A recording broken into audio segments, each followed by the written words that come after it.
During my time at Facebook, I came to realize a devastating truth. Almost no one outside of Facebook knows what happens inside of Facebook. Well, if you didn't watch, you missed some big-time bipartisan drama, both sides tearing into Facebook. They agree things need to change, so now what? Also today, we're learning of another issue on the platform, Facebook pages set up encouraging illegal immigration. Why can't they just take those down?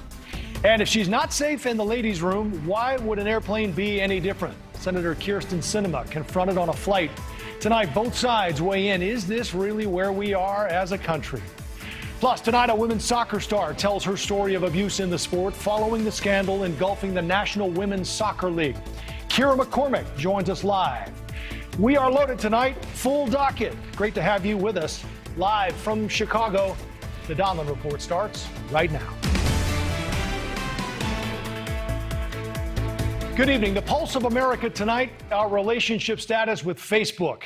It's very complicated. The company has spent the last 2 weeks in the crosshairs of critics, but what happened to the social media giant today was nothing short of staggering. A methodical, step-by-step dismantling from a former employee who has exposed that Facebook puts profit over safety, not only us, but our children.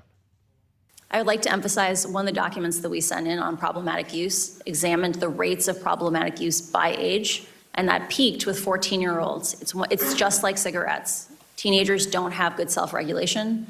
They say explicitly, I feel bad when I use Instagram, and yet I can't stop. After watching this testimony this morning from the Facebook whistleblower, Frances Haugen, I literally stopped and thought, if I could go back and do it all over again, I don't think I'd let my kids on Facebook or Instagram until they were at least 18. Facebook has been like Teflon over the years, dealing with everything from revelations that Russians used the platform to interfere with our election, to advertiser boycotts, civil rights allegations, even a record penalty from the FTC over privacy failures. They've shrugged it all off. The stock price today, by the way, up 2%, recouping almost half of its losses from yesterday. This time feels different, though. Both parties in rare agreement that something needs to be done. What did they do? They now, as we know, Mark Zuckerberg's going sailing and saying no apologies. The children of America are hooked on their product. It is often destructive and harmful, and there is a cynical knowledge on behalf of the leadership of these big tech companies. Here's my message for Mark Zuckerberg. Your time of invading our privacy, promoting toxic content, and preying on children and teens is over. If Facebook wants to discuss their targeting of children, I am extending to you an invitation to step forward, be sworn in, and testify. Now, normally we might dismiss displays like that as grandstanding for the cameras, taking pot shots at an easy target. But again, this feels different, a resolve that something will be done. And that's where we start tonight with Congressman Ken Buck, a member of the House Subcommittee on Antitrust. So, Congressman, answer that question for me. Does it feel different to you this time? It does feel different. I think that this is really growing and growing, and the support to embrace antitrust legislation from both the right and the left is there, and I think that it's part of the answer. I think that Section 230 is part of the answer and some other reforms, but clearly what we need in the marketplace are 5 Facebooks and 6 Instagrams and enough competitors that the marketplace will regulate some of this conduct. Obviously, with Section 230 controls, we have other regulations that can enter into the overall picture. But absolutely, there is more desire on the right and the left to do something about these big tech giants. Right. I want to ask you about 230 in a little bit, but in the meantime, we call these sound bites in the business, Congressman, and there were plenty of them today all over. And I want to play a clip for you from Senator Ed Markey from Massachusetts as he wrapped up his time today. Congress will be taking action. You can work with us or not work with us, but we will not allow your company to harm our children and our families and our democracy any longer. So again, Congressman, we'll get to 230 in a minute, but what else can be done from, I guess, a monopolistic standpoint or some other regulations that would force Facebook to change the way they do business? So we passed 6 bills out of the House Judiciary Committee. I expect them to be on the House floor soon. Those 6 bills deal with the really enhancing competition in the marketplace for Apple, Amazon, Facebook, and Google. And by enhancing competition, we will have the competitive pressures to self-regulate the marketplace, as opposed to government coming in and saying, you know, this post is appropriate, this post is not appropriate. The marketplace needs the opportunity for parents to say, this is a safe site, this is an unsafe site, I'll allow my children on this site, but not this. And having that competition is absolutely essential. So we're looking at very simple, straightforward bills, and the combination of those bills will help create the competition in the marketplace. Are there things Congress can do as far as how Facebook operates? There were a couple of interesting suggestions I heard today. For example, giving users an option to engage without being manipulated, and also what they called an online eraser button. Would you guys get into any of that? I have not gotten into that, and that's really not part of the antitrust package, but there's certainly issues that competitors would look at, and competitors could give parents and even adults that are involved in Facebook and Instagram some comfort level that there are mechanisms in place to try to reduce some of the harm. And while it's children that we are primarily concerned with in this country, there's worldwide human trafficking. There are drug cartels that are using Facebook. All these organizations are taking advantage of this platform. Yeah, that's actually our next guest. We'll get to that as well. But in the meantime, I want to play another clip for you. This one from Connecticut Senator Richard Blumenthal talking about how the buck stops with Mark Zuckerberg. The damage to self-interest and self-worth inflicted by Facebook today will haunt a generation. Feelings of inadequacy and insecurity, rejection, and self-hatred will impact this generation for years to come. Congressman, what would you like to hear from Facebook? Well, first, I'd like to hear an apology. I'd like to hear a recognition that even their own research indicated that they were harming people, and they kept doing it. They put profit over people. And while, our capitalist system values profit, we have to make sure that we don't allow a company to hurt people in the process. If a car maker produced a car that was as dangerous as Facebook, that car maker would have a major recall right now, and Facebook has got to go through the process of improving itself at the same time that Congress improves the marketplace. We did hear from Facebook, Congressman, and I'll just read to you part of the statement from after the testimony today, that this whistleblower worked for the company for less than 2 years, had no direct reports, never attended a decision point meeting with C-level executives, and testified more than 6 times to not working on the subject matter in question. Instead of expecting the industry to make societal decisions that belong to legislators, it's time for Congress to act.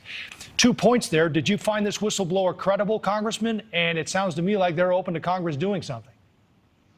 You know, it's a pretty combative answer by Facebook. I'll tell you, the witness was credible, but more credible were the documents that she produced that were actual documents from Facebook recognizing where they recognized their own culpability in the societal problems out there. And that's why Congress has to act, because this corporation as a monopoly will not clean up its own act. It will continue to pursue profit. And we need to have other corporations in the marketplace that also pursue profit, but pursue it in a way that's more responsible and attract people from the marketplace to their product. Right. We're up against the clock, Congressman, but I do want to get you on 230, which we did talk about, which I guess essentially just allows these social media networks to post material without liability. Do you think that will change as a result? I think Section 230 will change. Section 230C says that these platforms can take down content that they find is otherwise objectionable. That has to be tightened up. We have to make sure that there is a danger standard, an immediate danger standard in that language. Yeah.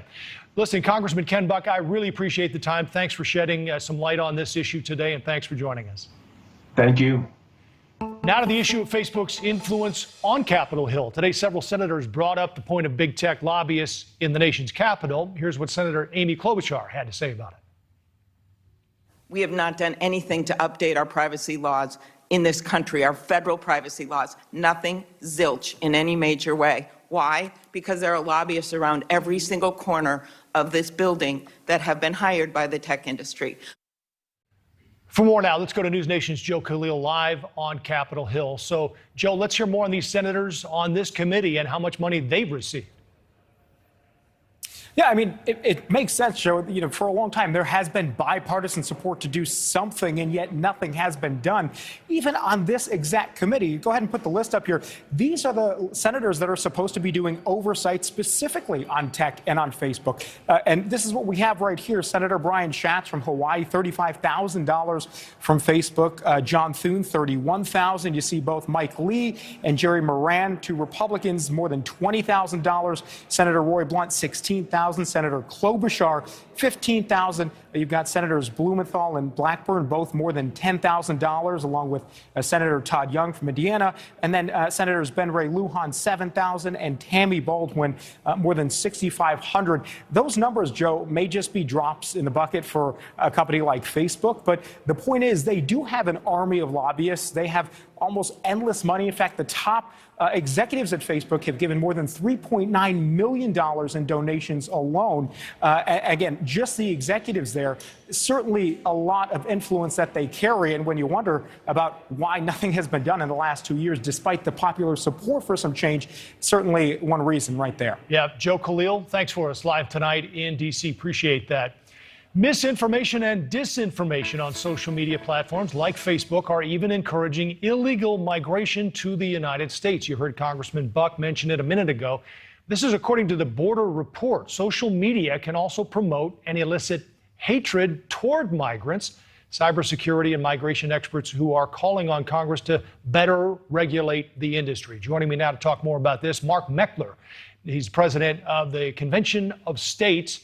So, Mark, this is an example of Facebook being used for bad, essentially amplifying human smuggling opportunities on social media.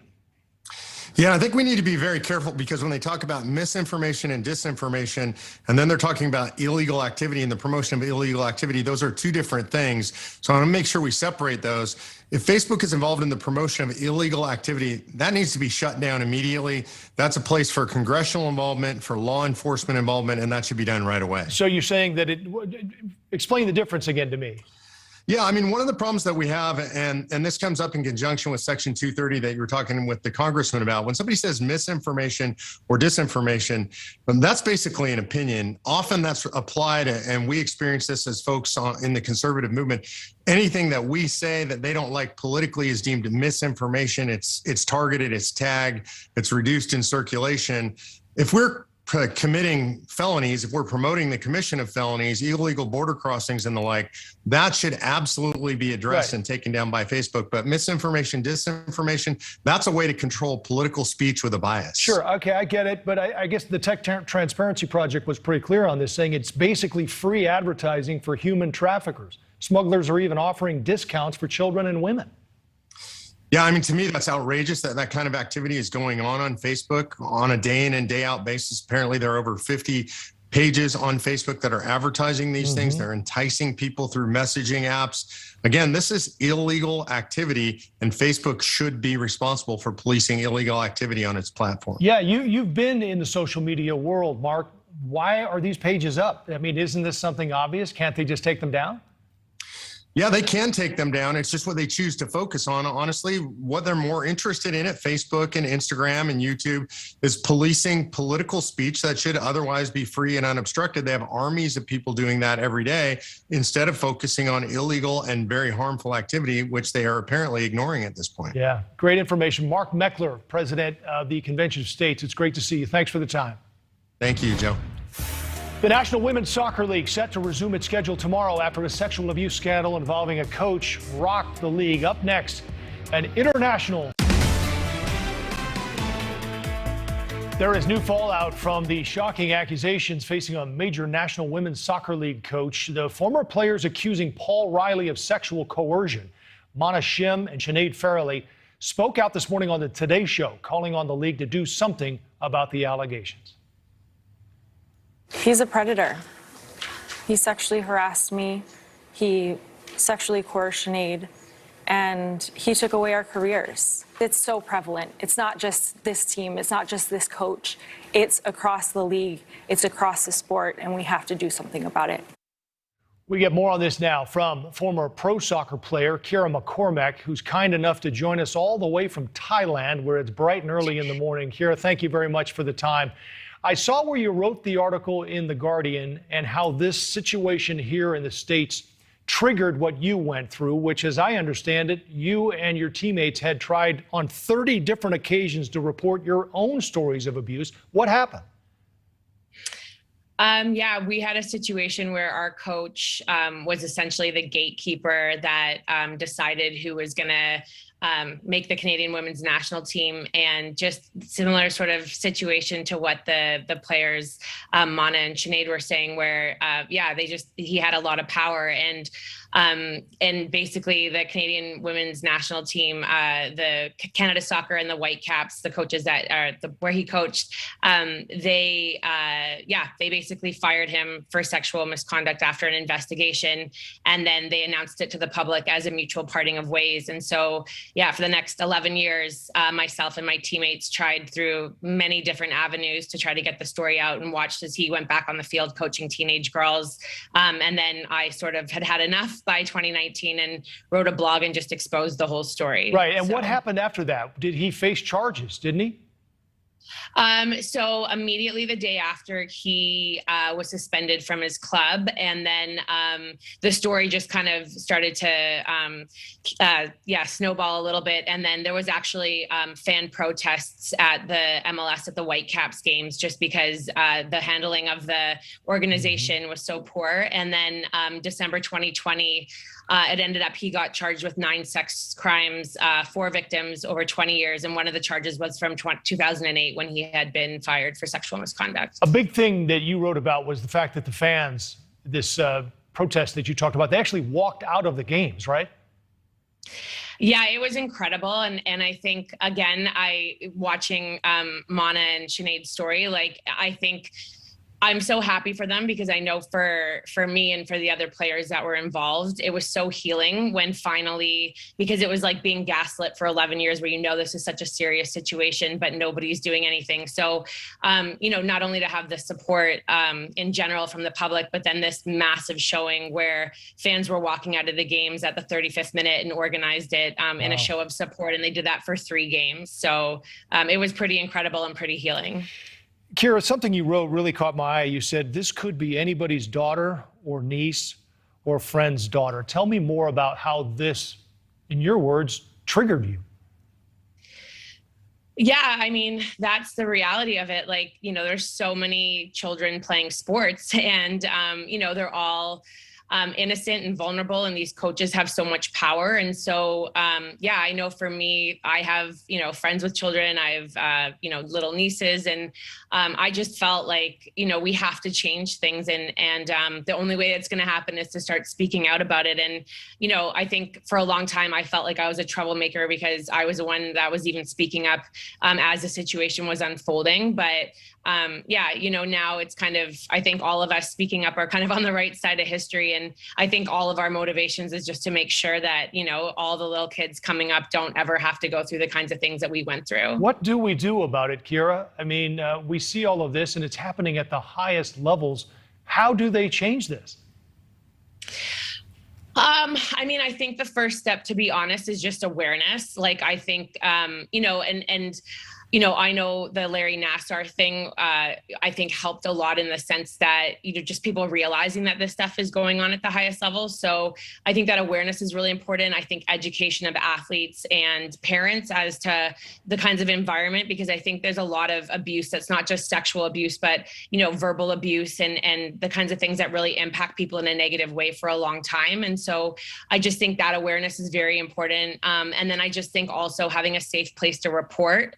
that's outside of these organizations because, you know, they want to control the narrative. They don't want to be legally liable. So I really think that that's a super important part of it. And then an investigation after the fact, if something does come out where it is impartial. And I think it's really encouraging that U.S. Soccer have, I believe, hired a former attorney general who from just speaking to people, sounds very credible. And so that's super important too, just because obviously you want to know what happened. And I think there just needs to be a focus on enablers because a lot of these organizations, you know, find out about these situations and turn a blind eye and allow these people back in. And you know, they should be held to account for those sorts of decisions because it really does put athletes in harm. The other thing that stands out to me, Ciara, is that it sounds like a lot of the players and a lot of the victims in these cases are not really sure about what's going on. Is this really happening? Is this right? Is this wrong? And then when they do come to terms with it, as you did, and you tell someone about it, it doesn't seem like anyone listens. Yeah, and to be honest, just from going through my own experience, I think that I never really quite understood the trauma that caused, you know, because I think you kind of start to think you're crazy, you know, for our situation. It's like, you know, he's been fired for sexual misconduct, you know, the kinds of harm that he was accused of. And then you see the person back out there and then you're trying to say something and no one's taking you seriously. And there's a lot of trauma in that silencing. So, yeah, I really, really think it's important that we eradicate that kind of thing happening after people are brave enough to come forward because it's not easy to come forward. Right. And it's important, I think, for us to continue to shine a spotlight on it. And Ciara McCormack, I know, as I said, it's early in the morning in Thailand. We appreciate you joining us to do just that. Thanks for the time. Thanks so much for having me. Pounded in the bathroom and now at the airport. Progressive activists with cameras rolling again, chasing down centrist Democrat Senator Kristen Sinema at Reagan National Airport near Washington, D.C. as they shout. She can barely talk on the phone there. Here's a bit of the scene. What are the priorities when it comes to your back? I'm just trying to get an explanation for the American Senator, you can do the right thing. All I want to know is what the specific That followed an incident on the flight itself. An activist confronting her on the plane. She called for immigration reform in the Biden bill. And then, of course, there was the incident where progressives followed the Arizona senator into the bathroom even as she entered the stall. The president saying the tactics are not appropriate, but they do continue. Others now labeling these episodes as harassment. Jake MacCoby is a Democratic speechwriter. He worked for former Attorney General Eric Holder. And Paris Dennard is a spokesman for the Republican National Committee. Gentlemen, it's great to have both of you. Jake, let's start with you. You're a Democrat, so I'll presume that you support the president's bill in some way, shape, or form. But do you support these tactics? I don't think it's a matter of supporting these tactics. I think it's the point is supporting the bill. And look, I'm old enough to remember when a big group of insurrectionists and Trump supporters stormed the Capitol, and Republicans called it a tourist visit. So it feels like a little bit much to be doing a lot of pearl clutching about, you know, whether some activists are being rude to senators. You know, the bottom line is that this is an important bill and people really care about it. We're talking about funding for healthcare. We're talking about funding for working families. We're talking about funding for jobs and infrastructure and clean energy. This matters. And what people want to know is where we're headed. And I think that's what we should be focusing on. That's what people are excited about. That's what people are interested in. Paris, what do you think? I think it's really sad and unfortunate that my colleague here could not denounce the actions that happened. It's clear that what this is intimidation, it's harassment, it's wrong. It's not part of the game like President Biden tried to say. It's what Maxine Waters talks about when she said become more confrontational with Trump supporters. It's what Terry McAuliffe, the person who's running for Virginia governor again on the Democrat side, said for unvaccinated people, we need to make their lives more uncomfortable.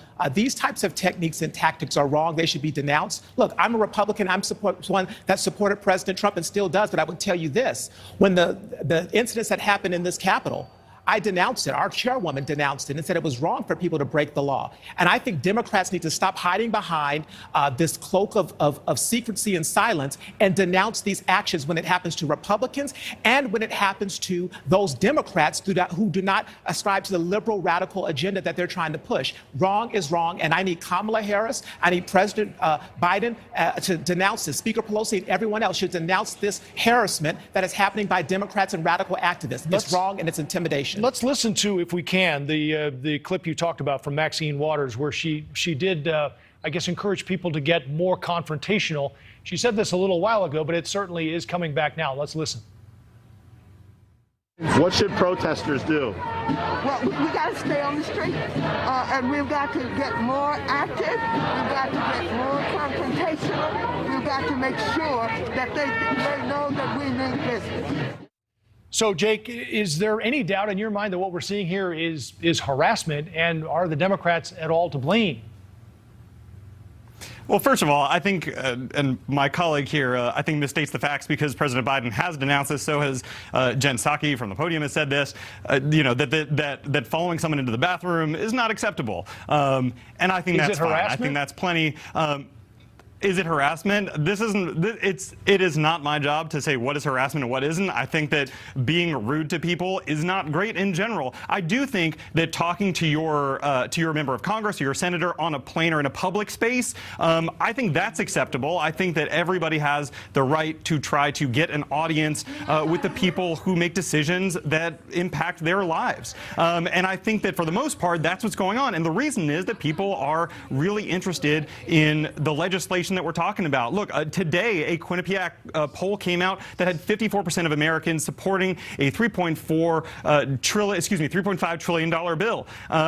And only 40% opposed. So there's a real groundswell of support for this bill, and people are really interested in seeing it pass. And I think you're seeing a lot of energy behind the bill. Right. Now, whether a couple of people are acting inappropriately, I think doesn't detract at all from the substance of the bill or from the important work that it would do to help working families, to help protect the environment, to help create jobs across the United States. But does that take away, Paris, from the argument, or I guess the civility of what we sort of have come to expect? I mean, the situation that Jake brings up on the plane is a good one, because that was a seemingly civil conversation and a more, civil question that she had for Senator Sinema, and the senator didn't want to go there. At least, as we've seen, Joe Manchin seems to engage with the activists who have paddled up to his houseboat on a kayak. Kristen Sinema seems to be a little more, harder to get a hold of. I think everyone needs to look at this situation, remember what President Biden promised and the Democrats campaigned on, which is civility and unity and bringing people together. This bill is a boondoggle. It's going to raise taxes on American families. It is not a good bill. The president's poll numbers are tanking. He knows it. He doesn't want to talk about Afghanistan. He doesn't want to talk about the crisis at the border. He doesn't want to talk about the content of this bill, which is even more troublesome than the price tag, which continues to change and go up or go down. It doesn't matter. It's still a problem. At the end of the day, we have to have Democrats willing to denounce this harassment, denounce this attacking and intimidation of people who do not ascribe to the liberal radical agenda to totally transform and change the American economy for the worse. Jake, it's wrong, and they should denounce it. Are you worried at all that if the president does get this over the line, which he likely will, I mean, the more we hear, this is kind of the sausage-making process, but if he does, do you worry that these tactics might be seen as helping, or people might become more accepting of this? I mean, because look, they're following people into the bathrooms and around airports and in restaurants and all over. This is not what I don't think people want to see in politics. Yeah. To be clear, I don't think that a couple of people following a senator into a bathroom represents a groundswell of support for those kind of tactics. But I do think that once denounce it. Everyone has. Denounce the president has. The press secretary has. Come on, man. You denounce it. For the people who follow you, denounce it right now. Come on, man. I would happily denounce. Please, people, do not follow people into the bathroom. It makes people uncomfortable. Now, To be clear, though, I do think that when this bill passes, it will provide incredible support for the American people. I think it is incredibly popular right now, as you can see from polls today, and that's at the $3.5 trillion number. That's $350 billion a year over 10 years for really important programs that people actually like and care about. We're talking about vision and dental and hearing aids for seniors. We're talking about childcare and tax credits for working families. We are talking about jobs and infrastructure and broadband. And the thing is, this bill wouldn't be this expensive if Republicans had spent any time during the Trump administration actually investing in any of these priorities instead of just cutting check after check for wealthy Americans, because that's all they had time for. And they added $8 trillion to the debt. And now we're sitting here trying to deal with their problem while also trying to invest in the kinds of priorities that Americans actually care about. Paris, are Republicans on board at all, even if this is at 1.5 or 2.1 or wherever it ends up, or are Republicans just a straight no? Republicans agree with traditional infrastructure, that original bill that is a bipartisan agreement that comes to roads, bridges, broadband, and things that actually will help the American people and the economy. What Republicans do not stand for is a bill that's going to raise taxes on the middle class, a bill that's going to do more to contribute to the rising inflation that we see. Over 400,000. I mean, it'll raise the corporate tax to the highest level of the highest tax rate on high earners. I mean, it'll be higher than China. There's tax increases in it. The tax rate for corporations will be higher than China. And there's organizations out there right now that says even if you're making as little as $50,000 a year, your taxes will go up. It's not a good thing. Senator Tim Scott talked about the content. You want to examine the content of this bill? Let's have at it. It's wrong. It's going to cost too much money. And Republicans are against wasteful spending that's going to raise taxes on middle-class Americans. That's what this bill is going to do, and we stand against it. It's higher than China, but it's still lower than where it was in 2017. It's not good for right now. I'd also like to think that we could hold ourselves to a higher standard than China. All right, gentlemen, interesting conversation. Jake MacCoby, founder of J.D. MacCoby Strategies, and RNC spokesman Paris Dennard. It's great to have you both. Thank you. Thank you. Good to be here. Now to the other fight in Congress over America's credit limit, known in Washington as the debt limit. If Democrats can't raise it this week, America might not be able to pay its bills. Certainly a big problem. NewsNation's Allison Harris is in Washington tonight with more on that. Allison? Yeah, Joe, the U.S. defaulting would be catastrophic for the economy. People are paying attention to this. It could lead to a recession even. According to the Treasury Secretary Janet Yellen, Senate Minority Leader Mitch McConnell told the president in a letter that he wrote to him yesterday that Republicans will not raise the debt ceiling. There's a vote tomorrow that is going to force this issue. McConnell wrote to the president that Democrats should use a complicated budget process that you know as reconciliation instead to be able to get this done with Democratic support only. The White House saying that's a much more cumbersome process. It could take weeks and it could require hundreds of votes. President Biden and Mitch McConnell have in the past said that they have a great working relationship. They're able to get things done together. This is not an example of that as it stands right now. McConnell writing about his refusal to support an increase in the debt limit, saying bipartisanship is not a light switch that Speaker Pelosi and Leader Schumer made flip on to borrow money and then flip off to spend it. It's perfectly clear to everyone, that Democrats are working to prevent a default, and Republicans are deliberately making it more likely to happen. So the U.S. reaches its debt limit on October 18th. That's now less than 2 weeks away. Senate Majority Leader Chuck Schumer said yesterday Congress needs to have a bill on the president's desk addressing this by the end of this week. Again, Joe, we'll know maybe by tomorrow morning. That's when that vote is scheduled. All right, Allison Harris in Washington live for us tonight. Thank you. Now, from the full faith and credit of the United States to the full faith of the IRS in your tax forms. Turns out the IRS doesn't actually have much. The agency thinks many Americans are earning more than they claim. Now, who'd ever do that? So the feds and the Treasury Secretary want to watch the transactions. Your bank account shows up, and get this, they wouldn't even balance the checkbook for you. UBS financial advisor Tracy Byrnes joins us now. So Tracy, I guess on a more serious note, now the IRS wants to try to pry into everything that happens in our bank accounts. You're an accountant. What did you think when you heard this? Yeah, look, I think we have to remember a few things. One, the IRS is so short-staffed, so to give them more work, to give them a bigger assignment is completely futile. But the bigger issue here is this is a proposal from Treasury. It still has to make it through the walls and the halls of Congress before it can actually become a law. So right now, we're just hearing a lot of noise. I think the bigger issue is that President Biden and his constituents are trying really hard to close this so-called tax gap. But when you consistently try to play around with the already existing loophole tax code, you're not going to get anywhere. And so they're grasping for straws here. I think this is a lot of noise, and it's not going to get very far. We've heard this before in the past from other presidents, and it didn't go very far at all. The president does want to try to hire more IRS agents to try to capture some of this tax money that is floating around out there, I guess. But it seems to me like this is more nickel and dime stuff. Why not go after maybe the higher earners who have enough money to try to hide? Right. Well, you're absolutely right, Joe. And here's the thing. He's made it very clear, or tried to make it very clear, that any changes are only going to affect the wealthy, which is just what you talked about in the last segment. But it's not true at all. Now you're saying you're going to go all the way down the line and affect people that just have deposits in their local checking account. And the other side of this story reminds me of Sarbanes-Oxley at Take 2 or 3, whatever we're up to now, right? You're going to put a huge onus on these local community banks. They don't have the help to do this and to report to the IRS. They're struggling to make ends meet and to keep the lights on to begin with. So you're going to add more to their workload just, again, to get more paperwork into Washington so that they can semi-prove that the wealthy are not paying their fair share. And it's just not true. That's not the way they should be going about it. They should get rid of the tax code if they really want to close the tax loopholes. We keep hearing that. And we also keep hearing that it'll never happen. Tracy Byrnes, UBS financial advisor. It's always great to have you. Good to see you. Thank you. You too, Joe. Thanks. I'm a dad. I make my kids stand up for their decisions. You know, if they make a mistake, I'll help you. I'll walk you through that path, but you're gonna own up to your mistake, because that's what a parent does, not what they're doing. Anyone that lived in that house is a coward, and they don't know how to stand up for their actions.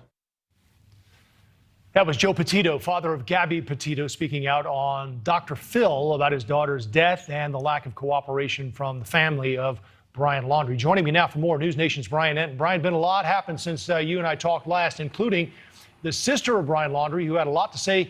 Last night, you broke that story here on News Nation. What's the latest on her saying she wants him to step forward?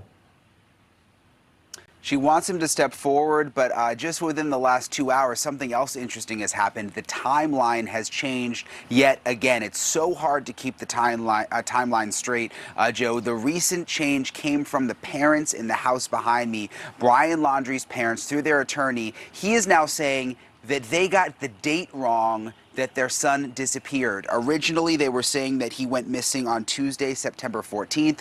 Today, he is now saying the parents have changed it to Monday, September 13th. So a one-day difference that could really impact things when it comes to this investigation, Joe. So, Brian, what's the latest, too, on what we're hearing about Brian coming home now after this incident we saw in Moab, Utah? So this is also new. This is originally from Cassie, the sister. This came out of her interview yesterday that we got. She basically said that he came home for a number of days to pack up some new belongings, left Gabby behind in Salt Lake City. And you mentioned she is now saying that she wants her parents to cooperate with the FBI. She says she hasn't spoken to them. Listen to what Cassie told us, or not told us, but told the protesters in that interview. They want Brian because he's on the loose. Trust me, I understand. Whether he's dead or alive, he's out there.